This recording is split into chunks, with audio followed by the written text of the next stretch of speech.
Bismillahirrahmanirrahim. Alhamdulillahirabbil alamin. Allahumma shalli wa sallim wa barik ala Muhammad wa ala ali Muhammad. Allahumma anfa'na bima 'allamtana wa 'allimna ma yanfa'una wa zidna ilma wa barik lana fi ilmina warzuqna al-ikhlasa fil qawli wal 'amali kamila wa ilman nafi'an la yunsa wa tawfiqan da'ima wa sihhatan wa yaqinan wa afiyah. Amin ya rabbal alamin. Alhamdulillah, kita lanjutkan pengajian kitab Mukhtasar Al-Jami' As-Shaghir karya Al-Imam Al-Mundhiri yang sudah wafat pada tahun 656 Hijriah rahimahullahu taala. Dan kita sudah masuk pada kitabul buyu', kitab jual beli.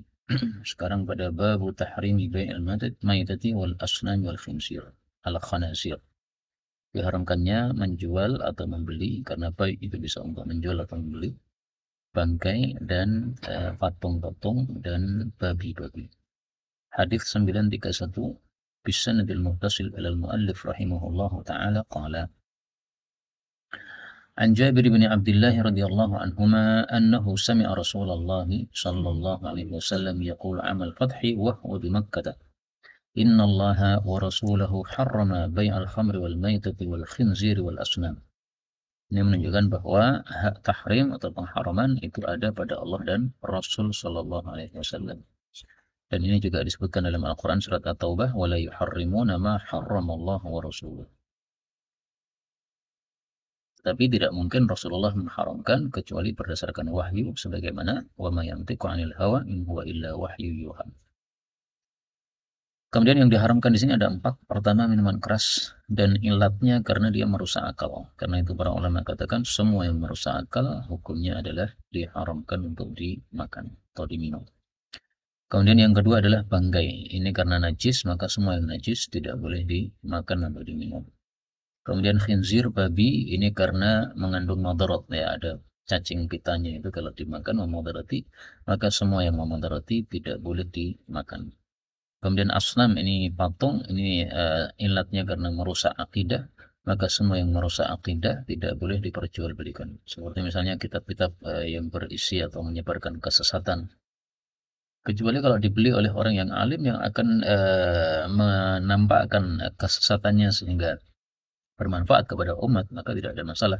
Tapi kalau dijual umum sehingga orang jadi sesat gara-gara membaca kitab itu, maka seperti ini tidak ada.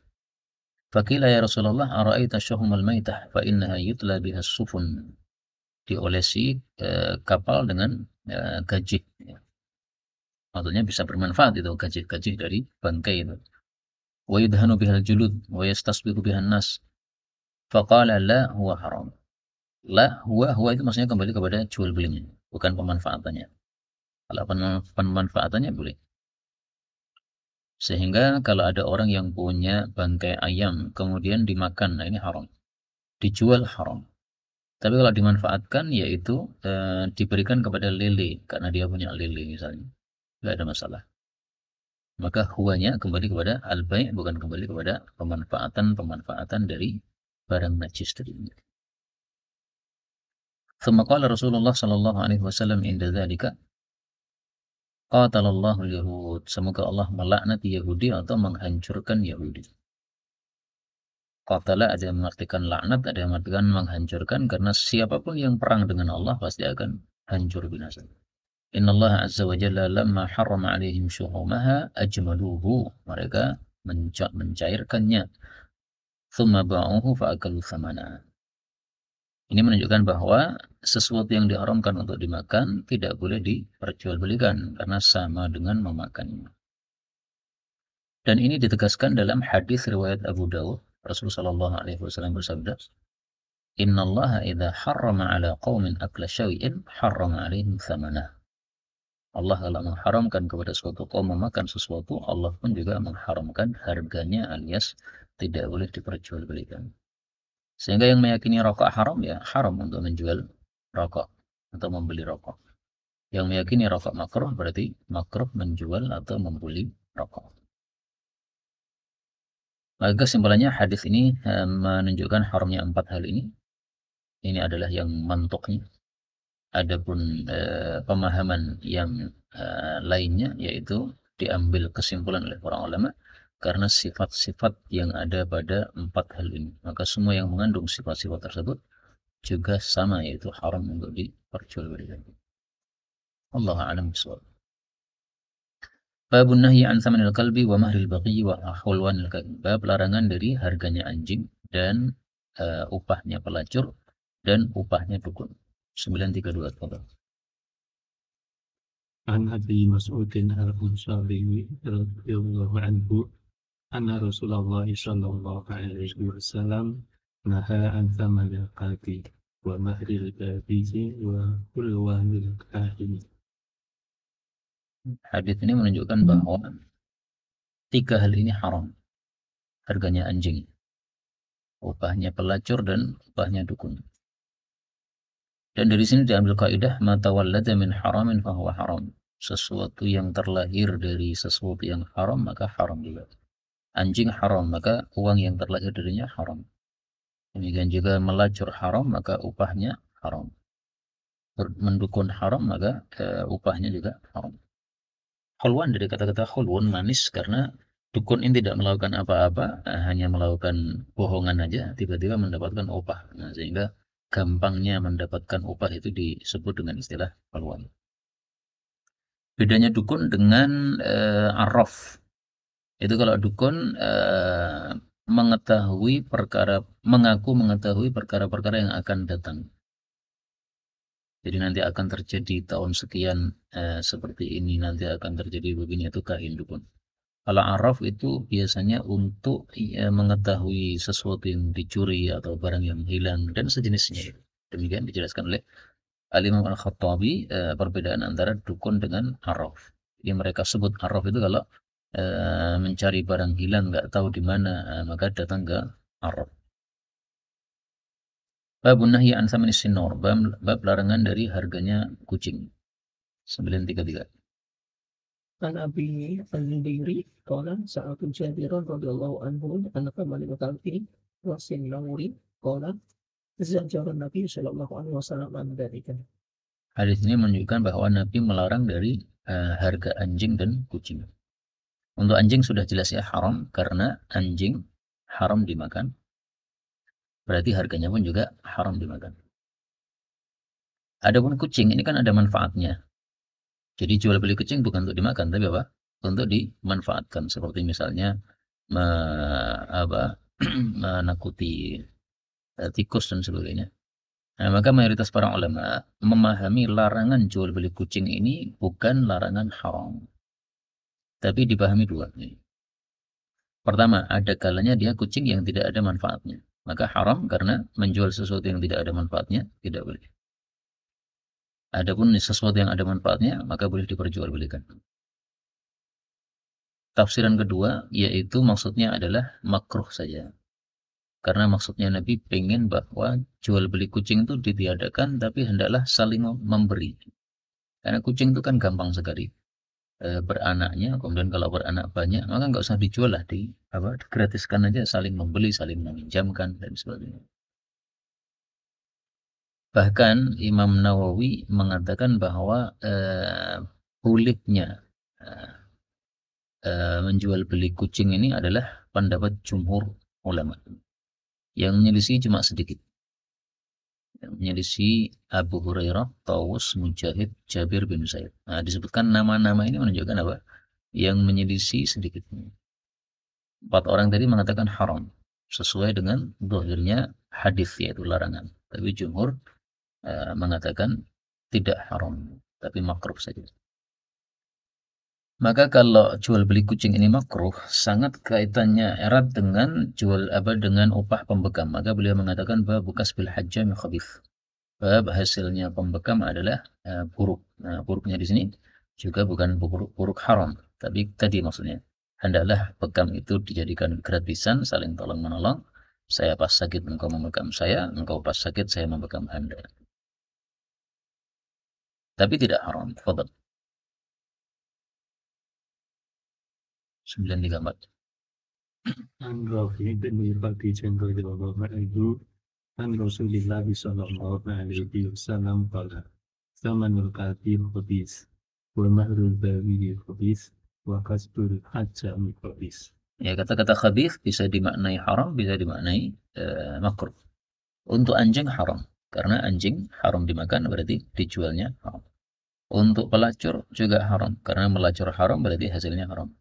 Adapun bekam, perbuatan membekam dan dibekam itu sama sekali tidak diharamkan. Sehingga khabith di sini bukan haram tapi makruh saja. Ada pendapat yang lain mengatakan bekam itu dibagi dua. Bagi orang merdeka, maka hadis ini berlaku. Bagi budak, maka hadis ini tidak berlaku. Jadi khabithnya upah bekam kalau kita seorang yang merdeka. Dan pendapat ini adalah satu riwayat dari Imam Ahmad dan itu yang diberi oleh guru kami Syekh Walid Saifun Nasr hafizahullah taala. Kenapa? Karena ada hadis berikutnya yang menunjukkan bahwa Nabi kasih upah kepada pembekam tapi dia seorang budak. Yaitu babu ibahati ujratil hajjam. Diperbolehkannya upah untuk pembekam 935. An Ibnu Abbas radhiyallahu anhu qala hajaman nabiyya sallallahu alaihi wasallam abdun libani bayadatan fa'atahu Nabi sallallahu alaihi wasallam ajrahu wa kallama sayyidahu fakhaffafa anhu min nuri badihi walau kana suhtan lam yu'tihi Nabi sallallahu alaihi wasallam. Ribah itu pajak yang harus dibayarkan kepada majikannya oleh si budak tadi. Nah, di sini fikihnya Ibnu Abbas, laukana suhtan, andaikan upah bekam haram, tidak mungkin Nabi memberikan. Karena kalau Nabi memberikan padahal haram, ini termasuk dalam wala ta'awanu 'alal itsmi wal 'udwan. Nah, maka perbuatan Nabi kasih upah kepada pembekam menunjukkan halalnya hal tadi. Nah, maka hadis ini menunjukkan halal, hadis tadi menunjukkan khabith, harus dikompromikan. Sehingga khabithnya bukan khabith haram tadi makruh. 936. Humaydim qala su'ila Anas bin Malik radhiyallahu anhu an hasbi hajjan faqala ihtajama Rasulullah sallallahu alaihi wasallam hajjamahu Abu Talibah wa amara lahu bisa'ini min ta'amin wa kallama ahlahu wa wada'u anhu min qarajibin Kharaj sama dengan dharibah hadiah. wa qala inna afdala ma tadawaitum bihi al-hijamatun au huwa min amsali dawaikum. Abu Taibah yang membekam Nabi Shallallahu Alaihi Wasallam itu disebutkan dalam kitab Rijal bahwa beliau sahibu min hati Rasulullah Shallallahu Alaihi Wasallam. Minhah. Yang saya paham dari kata-kata sahibu minhah ini maksudnya dia dikasih pemberian oleh Nabi Shallallahu Alaihi Wasallam. Karena minhah itu artinya apa? Atiyah, pemberian. Kemudian kita lihat hadis ini menunjukkan bahwa Nabi memberikan upah 2 sa'. 2 sa' itu kan 5 kilo kan.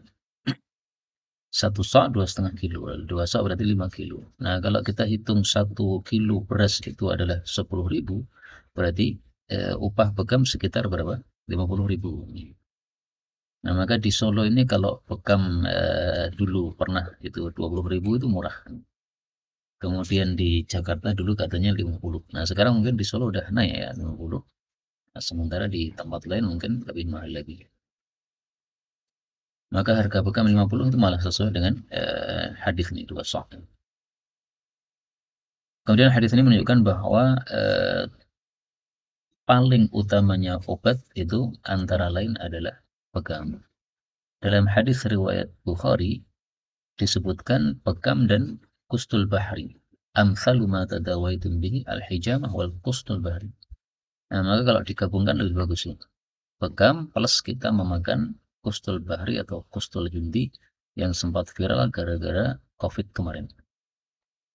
Kemudian ditambah lagi perkataan Ibnu Mas'ud, alaikum bisyifa'ain, selalulah menggunakan 2 obat yaitu Quran dan madu. Nah, berarti kustul hindinya dicampur madu diminum, kemudian dibacakan Quran, Fatihah misalnya. Nah, ini mengumpulkan beberapa obat sekaligus dalam satu pengobatan, insya Allah lebih bagus.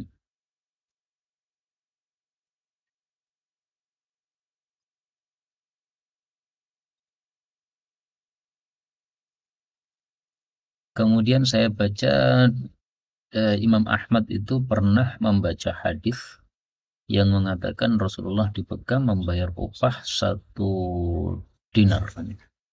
Maka Imam Ahmad kemudian mengambil uang 1 dinar, kemudian minta orang memegang beliau dan mengupahinya 1 dinar. Nah, 1 dinar sekarang ya 4 juta.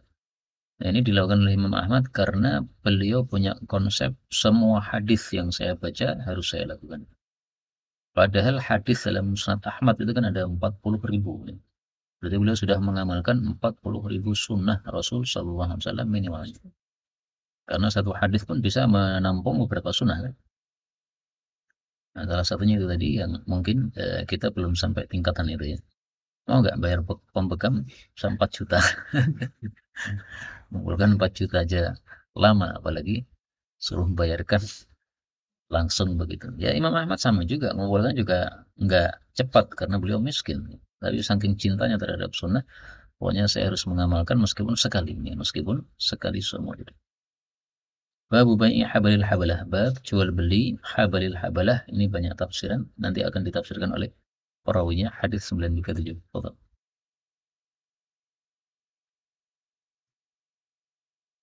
عن ابن عمر رضي الله عنهما قال كان أهل الجاهلية يتبايعون لحم الجزور إلى حبل الحبلة وحبل الحبلة أن تنتج الناقة Tuntaja melahirkan, bukan dilahirkan. ثم تحمل التي نتجت فنهاهم رسول الله صلى الله عليه وسلم عن ذلك. Jadi habalul habalah kalau diartikan itu habal itu adalah janin, al habalah unta bunting. Itu terjemahan yang termasyhur. Kemudian memaknainya ada 2 makna. Makna pertama, seseorang melakukan jual beli barang. Kapan bayarnya? Nah, bayarnya itu menunggu habalil habalah. Menunggu adanya janin dari unta bunting yang lahir. Kalau belum lahir ya belum bayar. Maka berarti di sini larangannya adalah karena adanya jahalah dalam masalah waktu pembayaran. Maka waktu pembayaran tidaklah dijelaskan nih, kapan, akhir bulan atau awal bulan atau kapan. Nah ini nggak jelas, maka nggak boleh. Maka sebab larangannya karena apa? Ada gharar, ada spekulasi dalam hal waktu pembayaran. Tafsiran yang kedua yaitu yang dijual adalah habalul habalahnya sendiri. Saya beli onta kamu, tapi onta janinnya itu ya. Dibayarnya sekarang, sementara ontanya belum lahir.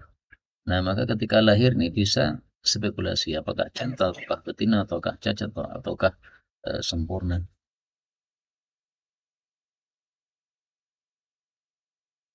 Nah, berarti yang tafsiran pertama itu adalah jahalahnya pada waktu pembayaran. Tafsiran kedua jahalahnya pada barang yang dibeli. Kalau di sini perkataan Ibnu Umar yatabaya'una lahmal jazur. Mereka membeli daging unta. Ila habalil habalah.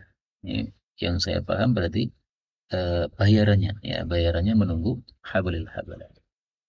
Tapi nanti kalau kita baca hadis yang lain yang dijual atau yang dibeli adalah habalul habalahnya itu sendiri. Babun nahyi an bai'il mulamasah wal munabadah. Larangan dari jual beli saling menyentuh dan saling melempar. Ini juga termasuk jual beli gharar yang biasa dilakukan oleh orang-orang kafir, orang-orang jahiliyah pada masa itu. Maka sebenarnya satu kata sudah cukup, jual beli gharar dilarang. Tetapi oleh Nabi disebutkan hal-hal ini secara khusus karena tenornya hal itu di masa dahulu. Bapak. عن أبي سعيد الخدري قال نهانا رسول الله صلى الله عليه وسلم عن بيعتين ولبستين نهى عن الملامسة والمنابذة في البيع والملامسة لمس الرجل ثوب الآخر بيده بالليل أو بالنهار ولا يقلبه إلا بذلك والمنابذة أن ينبذ الرجل إلى الرجل بثوبه وينبذ الآخر إليه ثوبه ويكون ذلك بيعهما min ghairi nadharin wala taradun. Ya, jadi saling menyentuh. Kalau sudah nyentuh sudah harus beli. Saling melempar, kalau sudah melempar maka harus beli. Satunya melempar baju, satunya melempar baju karena tukar menukar baju. Kalau baju dengan uang ya berarti uangnya sudah dilempar, bajunya sudah dilempar, harus diambil. Padahal mungkin bajunya ada cacatnya, harus diterima. Maka itu maksud dari min ghairi nadharin, tanpa melihat, wala taradin, dan tidak pula saling ridho, yaitu saling ridho yang muncul setelah melihat tadi, nggak pakai gitu-gitu. Maka ini semuanya adalah sebabnya karena gharar. Bab bai'il gharar wal hasati, bab jual beli gharar dan kerikil. 939. عن أبي هريرة رضي الله عنه قال نهى رسول الله صلى الله عليه وسلم عن بيع الحصاة وعن بيع الغرر. Ini termasuk babu dzikril khassi dzikril ami ba'dal khassi. Disebutkan sesuatu yang umum yaitu bai'ul gharar, setelah sesuatu yang khusus yaitu bai'ul hasad. Jadi menjual sesuatu dengan melempar kerikil. Contohnya itu dia. Pokoknya kerikil sudah saya lempar berarti harus sah jual beli. Atau membeli tanah, nah luasnya tanah seberapa? Kamu lempar kerikil. Sejauh kerikil berhenti, itulah tanah yang engkau beli. Nah, sehingga tidak jelas seperti ini berapa dia dapatkan dari tanah yang dia. Babun nahyi 'anil najis, bab jual beli, larangan dari ngentol. 940. عن ابن عمر رضي الله عنهما أن رسول الله صلى الله عليه وسلم نهى عن النجش. Ngentol adalah menawar dengan harga yang tinggi tanpa niatan untuk membeli. Berarti niatannya hanya menipu pembeli yang pertama. Kalau sudah ada kesepakatan antara pengentol dengan penjual, berarti dosa ditanggung keduanya. Tapi kalau dia ngentol tanpa kesepakatan dengan penjual, nah berarti yang dosa hanyalah si pengentol itu. Di pembeli awal menawar 50, nah pembeli kedua menawar harga 60. Akhirnya pembeli awal rela membayar 60. Karena ada orang lain menawar 60, kalau dia nggak segera beli nanti malah dibeli oleh orang tadi. Padahal dia sama sekali nggak ada niatan untuk beli. Karena itu jual beli lelang tidak termasuk najis ya, karena masing-masing memang punya niatan untuk membelinya. Dan jual beli lelang namanya muzayadah, saling ziyadah, saling menambah. Itu dilakukan oleh Rasulullah SAW ketika ada orang memerdekakan budak mudabbarnya, padahal dia tidak punya harta selain itu. Akhirnya oleh Rasulullah, karena dia butuh uang, maka budaknya dijual oleh Nabi. Nah, jualnya secara lelang. Man yashtari hadzal abda, siapa yang mau membeli budak ini. Nah, maka dilelang, siapapun yang menyebutkan harga paling tinggi dialah yang berhak. Bab bai'ir rajul ala bai'i akhihi, bab menjualnya seseorang atas jualan orang lain. Fihi hadits Uqbah wa qad taqaddama fi kitab nikah. Enggak perlu kita ulangi lagi. Babun nahyi an talaqqis silah, bab larangan dari mencegat barang-barang dagangan. Maksudnya barang-barang dagangan yang dibawa oleh orang desa dicegat sebelum masuk ke pasar kota. 941.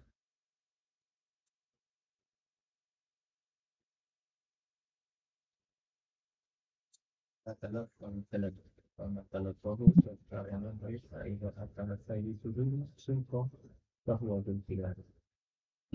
talaqaul jalab. Janganlah kalian tuh mencegat barang-barang yang majlub. Jadi ini masdar, tetapi maknanya maf'ul. Barang-barang yang ditarik dari atau dibawa dari desa ke pasar kota. Apa ilatnya? Kenapa tidak boleh dicegat? Ilatnya adalah doror atau madorot kepada penjual. Karena orang kota, orang desa ini ketika belum sampai ke pasar kota, dia tidak mengetahui harga kota. Sehingga sangat rentan untuk tertipu ya. Dikulak berapa? 1000-an. Nah, padahal kaget dia masuk pasar kota harganya aja 5.000, berarti dia bisa menjual 2.000 atau 4.000. Karena itu kalau orang desa sudah mengetahui harga kota, bolehkah dicegat di tengah jalan sebelum sampai pasar kota? Nah, sebagian ulama membolehkan, dan itu pendapat yang saya pilih karena ilatnya sudah hilang. Sehingga kita pakai kaidah yang mengatakan al-hukmu yaduru ma'illatihi wujudan wa adaman. Meskipun ada yang saklek juga ya, pokoknya belum sampai pasar kota nggak boleh. Tapi kalau saya lebih suka memahami hadis sesuai dengan pemahaman dari maqasidus syariah, dan itulah pendapat yang membolehkan itu karena memahami seperti itu.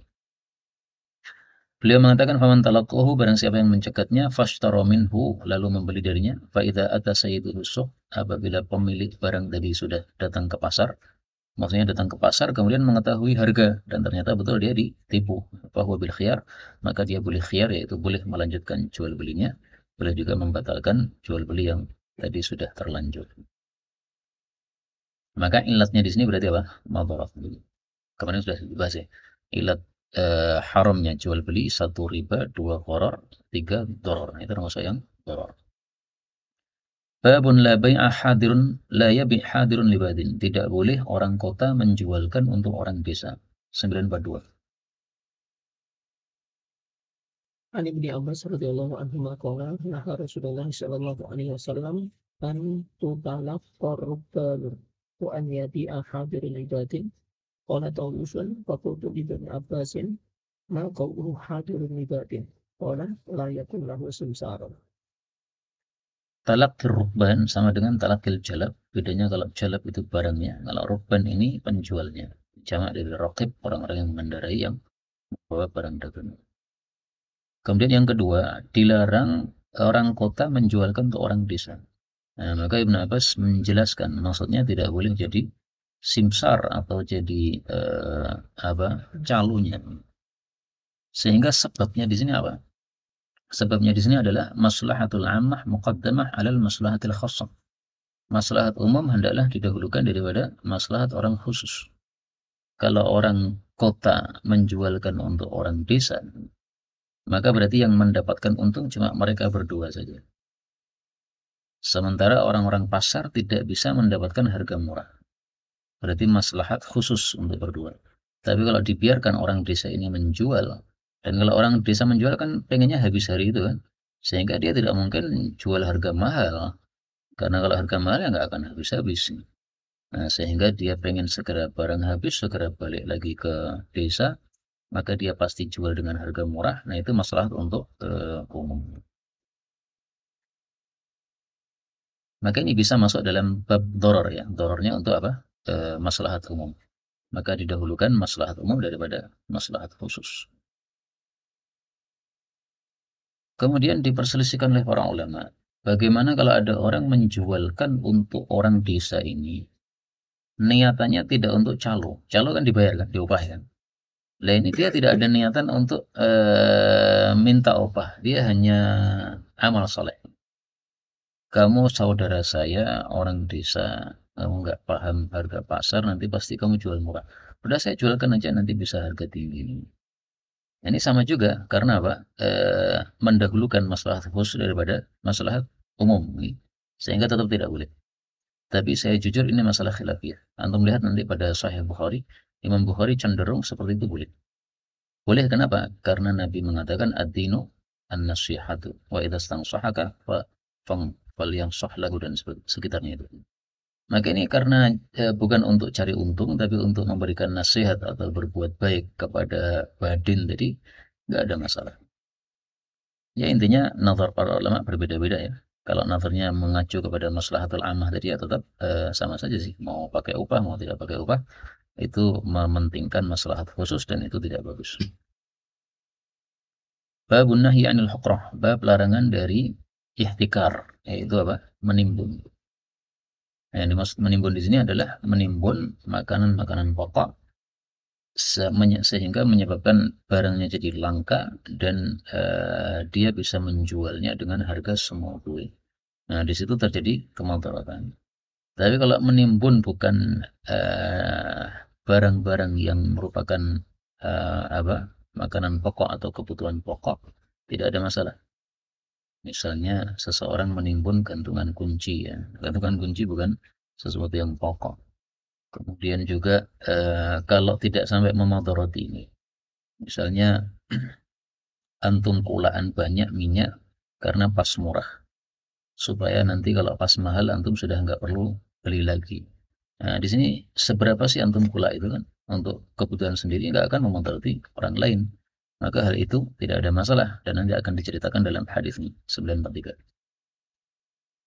An Muhammad bin Abdillahi qala Rasulullah sallallahu alaihi wasallam man ittakara bahwa qatibun Fakila li Sa'id bin Musayyab fa'inaka tahtakiri. Qala Sa'idun inna ma'maran alladhi kana yuhaddisu hadha hadisa kana yahtakir. Nah, di sini Ma'mar bin Rashid bin Abdullah ya. Dia meriwayatkan hadis larangan menimbun, tapi dia sendiri menimbun. Yang ditimbun apa? Dalam riwayat yang lain disebutkan dia menimbun minyak. Nah, maka ditafsiri oleh para ulama, ya dia menimbun minyak tidak sampai kepada memudarati tadi, karena untuk dirinya sendiri saja. Adapun yang dilarang ini sebabnya tadi ya, ada kalanya riba, ada kalanya gharar, ada kalanya memudarati. Di sini yang memudarati. Kemudian Sa'id bin Musayyab, antum baca Musayyab atau Musayyib bebas. Tapi kata salah satu guru kami, yang lebih kuat itu bacaannya Musayyib. Kenapa? Kata beliau, qiraatu ahli Madinah Musayyib. Qiraati ahli Kufah Musayyab. Nah, sementara Sa'id bin Musayyab, dia termasuk orang Madinah. Nah, kalau dia termasuk orang Madinah, ya otomatis ucapannya penduduk kampungnya yang lebih didahulukan. Adapun Sa'id bin Musayyab mengatakan man sayyaba abi sayyabahullah. Nah, itu kan perkataan dia saja, bukan berkaitan dengan nama bapaknya. Atau juga bisa jadi riwayatnya tidak sahih. Allahu a'lam. Ala kulli hal boleh ya Musayyab silakan aja. Tapi hanya diperselisihkan mana yang lebih rajih. Bab bai'il khiyar, bab jual beli dengan adanya khiyar atau hak memilih. Yaitu maksudnya hak memilih untuk membatalkan atau melanjutkan jual beli tadi. Dan hak khiyar itu ada pada pihak pembeli dan pihak penjual. Dan hak khiyar itu ada macam-macam. Yang terkenal ada 4, ada khiyar majelis, ada khiyar syarat, dan itu nanti akan kita baca hadisnya. Kemudian ada khiyar qiban atau tipuan, ada khiyar satu lagi khiyar aib. Betul. عن ابن عمر رضي الله عنهما عن رسول الله صلى الله عليه وسلم أنه قال إذا تبايع الرجلان فكل واحد منهما بالخيار ما لم يتفرقا وكانا جميعا أو يخير أحدهما الآخر فإن خير أحدهما الآخر فتبايعا على ذلك فقد وجب البيع وإن تفرق بعد أن تبايعا ولم يترك واحد منهما البيع فقد وجب البيع. Nah, hadis ini membahas 2 macam khiyar. Pertama khiyar majelis, yang kedua khiyar syarat. Khiyar majelis adalah ketika 2 orang yang melakukan jual beli itu masih berada semajelis, belum pisah, belum pindah tempat, maka boleh salah satu dari keduanya untuk membatalkan jual beli tersebut. Itu khiyar majelis. Sehingga kata-kata yatafarraqa, pisah ini maksudnya pisah dari tempat. Dan itu pendapat mayoritas ulama. Sebagian kecil ulama mengatakan pisah ini pisah ucapan. Sehingga kalau masih berada di tempat tapi sudah ngomongin masalah lain, berarti sudah pisah ucapan, sudah selesai khiyar majelis. Tapi ini enggak benar. Kenapa? Karena kata-katanya jelas dari Nabi, wa kana jami'an, dan keduanya masih berkumpul atau berjamaah, masih bersama. Apalagi praktek dari Ibnu Umar. Ibnu Umar kalau sudah selesai membeli, maka beliau kemudian keluar. Keluarnya kenapa? Supaya tidak dibatalkan. Bukan bersegera keluar, bukan ya, tapi maksudnya apa? Supaya sah ya, maka supaya tidak ada lagi pembatalan, maka dia keluar. Kemudian yang kedua, hadits ini bicara tentang khiyar syarat, yaitu pada kalimat yukhayyir ahaduhumal akhar. Nah, khiyar syarat ini ada 2 gambaran. Yang pertama, engkau membeli dari saya kasih waktu 3 hari untuk memilih. Nah, maka selama 3 hari ini berarti antum boleh mengembalikan, boleh juga tidak. Tapi kalau sudah lewat 3 hari ya sudah, berarti tidak boleh mengembalikan lagi karena batas waktunya sudah habis. Berarti kayak tadi ya, selama masih kumpul masih khiyar. Kalau sudah pisah berarti batas khiyarnya habis. 3 hari masih khiyar. Lebih dari 3 hari berarti sudah habis. Ini gambaran pertama yang masyhur. Gambaran yang kedua ini dijelaskan oleh sebagian guru kami, yaitu ketika pemilik tokonya mengatakan barang yang sudah dibeli tidak boleh dikembalikan. Nah, ini termasuk khiyar syarat. Maka khiyar syarat itu bisa memberikan, bisa meniadakan. Nah, kalau meniadakan berarti maksudnya selama engkau masih berkumpul dengan saya, tapi kalau sudah engkau bayar nggak bisa balik. Kenapa nggak bisa balik? Karena kesepakatan kita tadi sudah dibayar, nggak boleh dikembalikan. Dan seperti ini masuk akal ketika diperbolehkan ya. Karena kadang-kadang jual beli itu mengaitkan banyak hal, misalnya pencatatan dan sebagainya. Nah, sudah dicatat, dimasukkan pada komputer misalnya, kemudian barang dibatalkan, ini harus mengubah yang lain-lain. Karena saya pernah mengalami, membeli sesuatu ternyata barangnya cacat nih. Kemudian saya bilang, "Bu, ini daripada cacat ya, saya saya aja ganti barang yang lain, kemudian ganti barang yang lain yang lebih mahal." Nah, maka dia mengatakan ini karena sudah masuk di komputer ini susah ya Pak. Cacatnya tadi itu pas di awal jual beli nggak kelihatan. Ya, Pak. Jadi udah dicek-cek nggak ada apa-apa gitu. Begitu saya sampai rumah di bawah terik matahari baru terlihat ada cacat dan itu mengganggu. Akhirnya ya jual beli yang kedua ini. Baik, itu dua macam khiyar majelis sama khiyar syarat. Sekarang khiyar berikutnya. Babun minhu wasidqu fil bai'i wal bayan. Jujur dalam jual beli dan menjelaskan, yaitu menjelaskan cacat. Potong.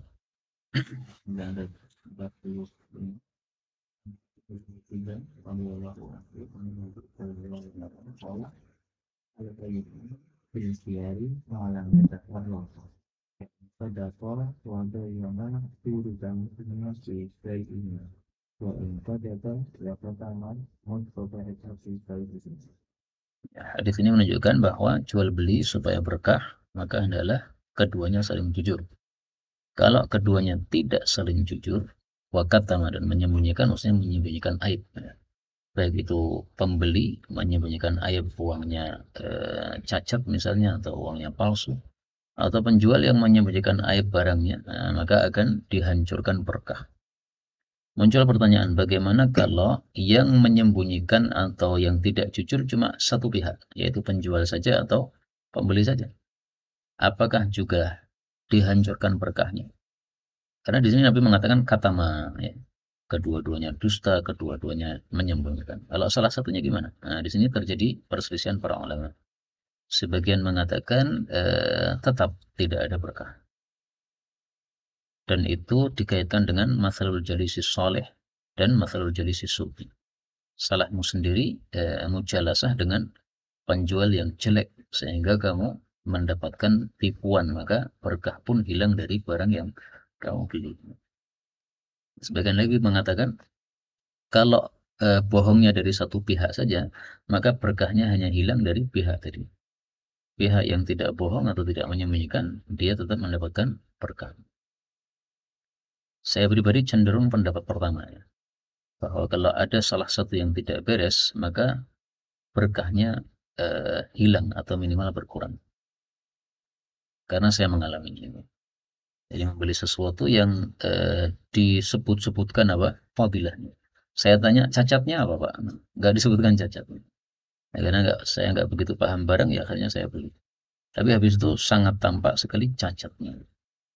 Dan itu nggak dijelaskan. Maka akhirnya ketidakberkahan saya rasakan. Misalnya mudah rusak dan sebagainya. Nah, maka dari situ wallahu alam saya cenderung pendapat yang pertama. Berkah dilenyapkan untuk kedua-duanya. Wallahu alam bishawab.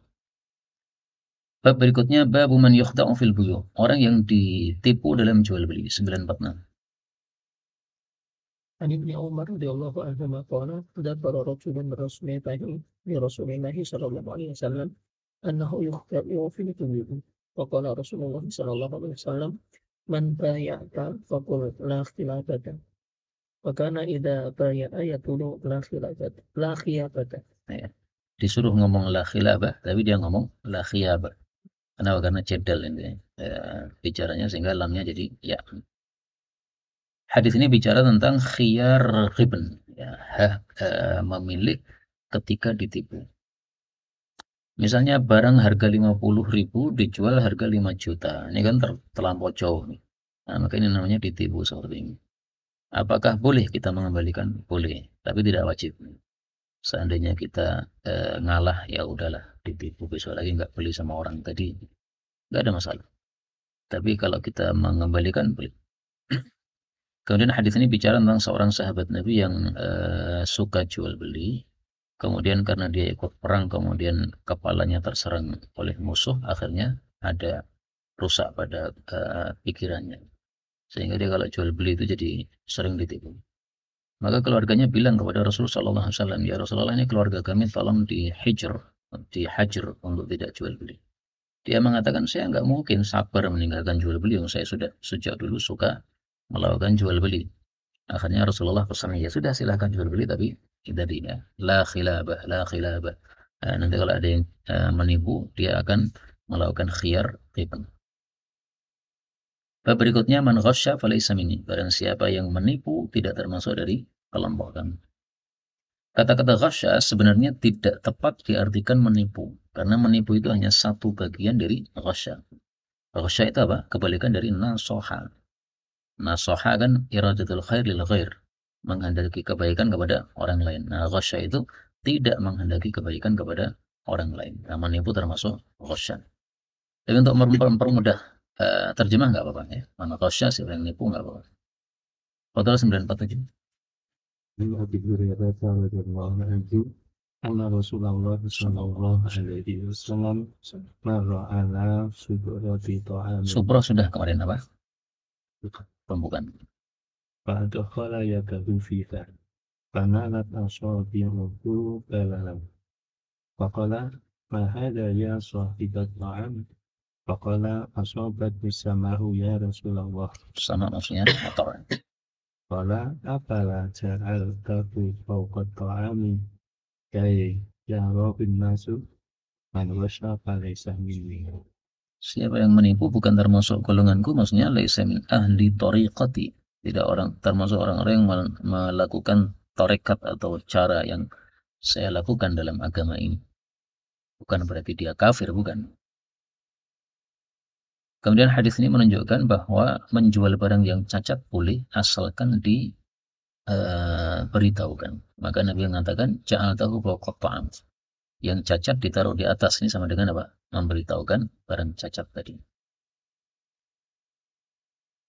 Kalau tidak diberitahukan maka dosa. Kalau tidak tahu maka tidak ada masalah menjual barang cacat tadi. Tapi setelah diketahui cacatnya, dia harus mengubah akadnya tadi. Apakah dikembalikan ataukah dikasih harga yang murah. Kemudian hadis ini juga menunjukkan mukjizat Rasulullah Sallallahu Alaihi Wasallam, karena Rasulullah tahu bahwa makanan itu ada cacat di bawahnya. Kemudian kata-kata at-ta'am ini ditafsir oleh Syekh bin Bas, Syekh Albani, karena Syekh Albani kan mentaklik kitab Mukhtasar Sahih Muslim. Beliau mengatakan wal murad bit ta'am huna al-burr. Kata-kata beliau al-burr ini fihi nazar menurut saya. Karena dalam hadis yang sahih, wa kana ta'amana yauma idzin asy-sya'ir. Makanan kami dulu adalah syair, gandum yang murah, bukan bur yang gandum yang mahal itu. Tapi bisa jadi Syekh Albani mengungkapkan kata-kata bur karena menganggap bahwa bur dengan syair itu satu jenis, seperti yang kemarin sudah kita bahas. Menurut jumhur ulama, bur sama syair beda jenis. Menurut Imam Malik, bur sama syair adalah satu jenis. Nah, hakikatnya sendiri barangnya kayak apa saya belum pernah melihat. Cuma dalam bayangan saya itu mirip dengan kemarin apa? Tepung sama kanji. Jadi dua hal yang memang berbeda sehingga penggunaannya pun juga berbeda.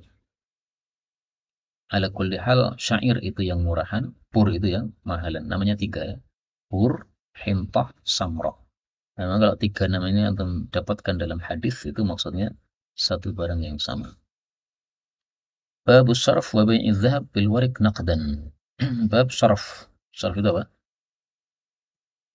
Barter. Wa bai'i dzahab bil warik, dan menukar emas dengan perak naqdan secara kontan. 948. عن مالك بن أوس عن مالك بن أوس بن الحذاء رضي الله عنه أنه قال أقول من يصرف الدراهم Faqala Talhatu bin Ubaidillah wa huwa inda Umar bin al-Khattabi arina dhahabaka thumma tina idza jaa fadinuna nutika wariqaha. Faqala Umar bin al-Khattabi kalla wallah la tuqtiyannahu wariqahu aw la taruddanna ilaihi dhahabahu.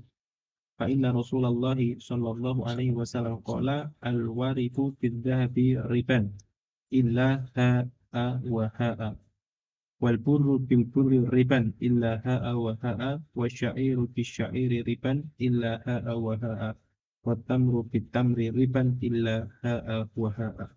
Ya, jadi ini kisahnya Malik bin Aus. Dia bertanya, "May yastariqud darahim?" Siapa yang mau barter dengan perak? Jadi dia nggak punya perak, tapi dia punya emas. Nah, dia pengen barter dengan perak. Nah, maka Talhah sahabat Nabi mengatakan, "Saya, mana emasmu mana? Tapi peraknya nanti ya. Nanti kalau pembantu saya datang, nanti saya kasih peraknya." Nah, Sayyidina Umar mendengar itu mengatakan, "Oh, nggak boleh. Harus diserahkan peraknya sekarang, atau harus kamu kembalikan emas dia, karena belum datang peraknya." Kemudian Umar menyampaikan sabda Nabi yang membahas tentang 6 barang ribawi. 6 barang ribawi ini bisa dibagi jadi 2. Yang pertama adalah emas sama perak. Itu ilatnya adalah thamaniyah, yaitu sebagai mata uang. Yang kedua adalah bur sama syair, kemudian milah, garam, kemudian tamar korma. Nah, 4 ini ilatnya yaitu ta'miyah, yaitu makanan. Nah, maka kalau satu jenis ditukar, satu jenis berarti warik ditukar dengan warik, ya, atau zahab ditukar dengan zahab. Nah, maka di situ berlaku 2 syarat. Syarat pertama, dia harus ha'a wa ha'a, yaitu kontan. Syarat kedua harus tamathul, yaitu sama timbangannya. Emasnya 1 gram, emasnya yang ditukar juga 1 gram. Nah, beras juga begitu ya. Beras karena satu jenis dengan beras yang lain, maka kalau ditukar rojo lele dengan mentek ya 1 kilo 1 kilo. Dan harus kontan, ini syarat yang kedua. Harus kontan dan harus tamathul. Apabila ditukar dengan beda jenis, maka nanti akan kita baca hadisnya, syaratnya tinggal satu saja. Syaratnya hanya harus kontan, tapi tamathulnya tidak harus. Misalnya beras ditukar dengan gandum, tidak harus 1 kilo dengan 1 kilo, tapi harus apa? Kontan. Kalau ilatnya berbeda, maka di sini tidak ada persyaratan apapun. Boleh tidak tamathul dan boleh juga tidak kontan. Misalnya saya beli beras dengan mata uang, tapi uang saya belum kebawa karena dompetnya ketinggalan. Nah, maka berasnya diserahkan kepada saya, berarti saya utangkan, nggak ada masalah.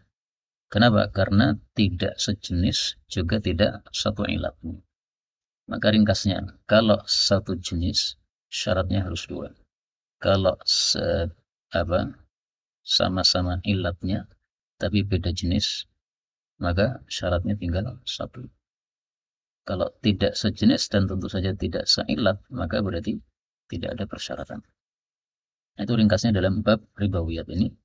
Dan kita baca hadis berikutnya yang menguatkan penjelasan ini. Babu bai'iz zahab bil zahab wal fiddah bil fiddah wal burru bil burr wa sa'iri ma fihi riba sawa'an bi sawa'in yadan bi yadin. Dan semua barang yang padanya ada riba. Berarti yang memiliki ilat tadi. Yang memiliki ilat samaniyah, berarti dia barang ribawi, rupiah, dolar, rial. Atau yang memiliki ilat ta'miyah, maka dia barang ribawi, ya, mau beras, mau apapun. Karena kan Nabi tidak menyebutkan beras kan. Nah, ini fikihnya Imam Mundhiri rahimahullahu ta'ala sebagaimana mayoritas para ulama bahwa semua yang bersifat sama dengan 6 barang yang disebutkan Nabi ini disebut barang ribawi. Menyelisih mereka sebagian ulama yang berpendapat bahwa apa yang disebutkan Nabi ini sebagai hasr, sebagai pembatasan. Sehingga yang tidak disebutkan oleh Nabi tidak berlaku. Sehingga beras tidak harus apa? Setimbang. Kenapa? Karena tidak disebutkan oleh Rasul sallallahu alaihi wasallam. Dan itu yang dipilih oleh guru kami Syekh Walid Saiful Nasr. Beliau mengatakan man dayyaqa ala nafsihi dayyaqahu Allah. Nah, kamu sempitkan dirimu sendiri sehingga ya sudah kamulah jadi kesempitan. Tapi kalau saya jujur lebih cocok pendapat mayoritas para ulama bahwa hal ini berlaku untuk semua yang memiliki ilat yang sama ya. Ilatnya thamaniyah atau ta'miyah tadi. 949 follow.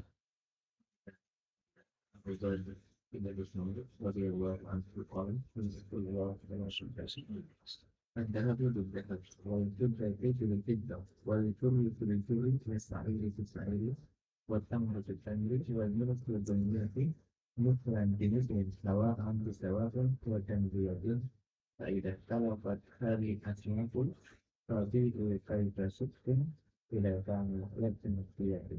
Ya, adzhab bidhab ini sejenis ya, wal fiddah bil fiddah sejenis. Kemudian dhahab sama fiddah ini sa'ilat. Wal burru bil burri wa sya'iru bil syair wa tamru bil tamri wal milhu bil milhi, ini satu ilat yaitu ta'miyah. Maka syaratnya harus dua, mithlan bi mithlin, sawaan bi sawa'in, ini tafsirannya sama, diulang oleh Nabi untuk menguatkan saja, yaitu harus semisal. Kemudian syarat yang kedua harus yadan biyatin kuntan. Fa idza ikhtalafat hadhil asnaf, kalau jenisnya beda. Jadi emas membeli gandum, berarti jenisnya berbeda. Mohon maaf. Gandum ditukar dengan pur. Gandum ditukar dengan pur, berarti kan jenisnya berbeda. Maka fabi'u kaifa syi'tum, maksudnya tidak harus tamatsul, tidak harus setimbang. Tapi syaratnya tinggal satu, idza kana yadan biyadin, itu harus kontan. Tapi kalau beda ilat ya antara fiddah dengan pur, maka tidak harus dua syarat tadi sama sekali. Babun nahyi an bai'idz dzahab bil warik nasi'ah, bab larangan menukar emas dengan perak secara nasi'ah kredit. 950. Ana bil minham qala syarikun li warikon binasi'atin ilal mausimi أو إلى الحج فجاء إلي فأخبرني فقلت هذا أمر لا يسلط قال قد بئته في السوق ولم ينكر ذلك علي أحد فأتيت الجار ابن عزيز فسألته فقال قدم النبي صلى الله عليه وسلم المدينة ونحن نبيع هذا البيع فقال ما كان يدا بيد فلا بأس به وما كان نسيئة فهو ربا وأتي زيد بن أرقم فإنه أعظم تجارة مني فأتيته فسألته فقال مثل ذلك. Ya, jadi riba berarti ada dua macam ya. Ada riba fadl, ada juga riba nasi'ah. Riba fadl ketika emas dengan emas tidak setimbang. Satunya 1 gram, satunya 1,1 gram. Nah, berarti riba fadl. Riba nasi'ah, yaitu yang tidak dikontan tadi. Nah, maka Rasulullah SAW di sini ditanya tentang masalah ini, yaitu menukar emas dengan perak bagaimana? Beliau katakan, maka nayadan biyadin fala ba'sa bih. Kalau kontan nggak ada masalah. Tidak harus timbang karena apa? Jenisnya berbeda. Satunya emas, satunya perak. Wa maka nasi'atan fahuwa riba. Tapi kalau kredit, maka di sini terjadi riba. Berikutnya babun la tabi'un dinar bid dinar, tidak boleh menukar 1 dinar ditukar 2 dinar, wala dirham bid dirham. Demikian juga 1 dirham ditukar dengan 2 dirham. Meskipun dengan karat yang berbeda ya. Satunya 24 karat, satunya 20 karat. Nah, tetap harus sama 1 gram 1 gram. Sama dengan beras tadi. Yaitu jenis apapun tapi sudah termasuk beras berarti satu jenis namanya. Harus sama timbangannya. 951 Pak. Usman bin Affan radhiyallahu anhu anna Rasulullah sallallahu alaihi wasallam qala la tabi'u dinara bid-dinaraini wa la dirhama bid-dirhamaini. Sudah ya sama, Pak. Bab bai'il qiladah wa fiha dhahabun wa kharazun bi dhahabin. Bab menjual kalung yang padanya ada emas plus kharaz, manikan, dijual dengan zahab, dengan emas, yaitu dengan dinar maksudnya. Bagaimana caranya? Fadhal. عن فضل بن أفيد الأنصاري رضي الله عنه يقول أتي رسول الله صلى الله عليه وسلم وهو في خيبر بكلابة فيها قراج وذهب وهي من المغانم تباع فأمر رسول الله صلى الله عليه وسلم في الذهب الذي في القلادة فنزع وحده ثم قال لهم رسول الله صلى الله عليه وسلم الذهب بالذهب وزنا بوزن. Jadi kalau membeli kalung ada manikannya, sementara uang yang dipakai adalah dinar, maka kalungnya harus dipisah dengan dari manikan. Kenapa? Supaya terjadi tamathul, yaitu setimbang antara kalung emas tadi dengan uang dinar yang digunakan untuk membeli. Nah, sekarang kita alhamdulillah tidak pakai uang dinar, maka berarti kita beli dengan rupiah, tidak harus dipisah antara manikan dengan kalung emas tadi. Karena berarti beda jenis ya, satunya rupiah, satunya emas. Maka di sini hanya wajib satu syarat, yaitu harus taqabud atau harus kontan. Sehingga jual beli emas online itu jelas haramnya karena apa? Tidak terjadi taqabud. Nah, apakah mungkin di suatu saat nanti bisa transfer emas sebagaimana bisa transfer duit? Kalau bisa transfer emas sebagaimana bisa transfer duit, mungkin bisa halal. Jadi saya transfer duit kan, duitnya masuk ke kantong dia, nah emasnya jatuh di depan saya, pludik gitu. Bisa nggak itu? Kalau istilah kontannya itu pakai transfer. Gimana? Karena di Jogja itu di butik antamnya itu nggak bisa kontan pakai duit, harus transfer atau gesek. Jadi beli emas 1 gram 900.000 misalnya gitu. Transfer dulu, ada bukti transfer, barang serahkan. Nggak apa-apa. Jadi tidak harus benar-benar terpegang gitu, enggak? Ya itu terpegangnya kan bihasabihi kan.